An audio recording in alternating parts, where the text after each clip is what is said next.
अस्सलाम वालेकुम फ्रेंड्स, आज की इस वीडियो में मैं आप दोस्तों को व्हाट्सएप की एक बहुत ही ज़बरदस्त अपडेट के बारे में बताने वाला हूं, जो कि आने वाले कुछ ही दिनों के बाद आपको देखने को मिलेगी और जो कि बहुत ही यूज़फुल और इंटरेस्टिंग होने वाली है।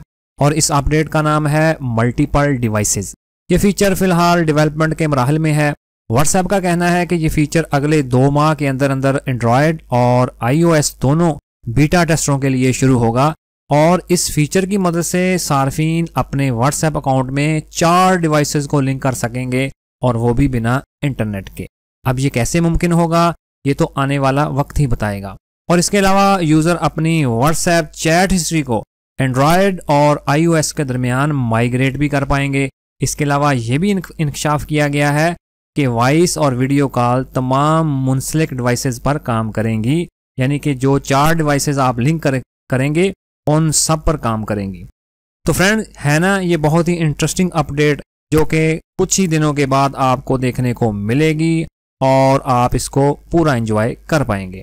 तो मुझे पूरी उम्मीद है कि ये वीडियो आपके लिए काफ़ी मालूमाती रही होगी। तो इसी तरह की और वीडियोस देखने के लिए प्लीज़ मेरे चैनल को सब्सक्राइब करें और नोटिफिकेशन बेल पर भी क्लिक करें। तो मिलते हैं अपनी नेक्स्ट वीडियो में। अपना बहुत सारा ख्याल रखिएगा। अल्लाह हाफिज़।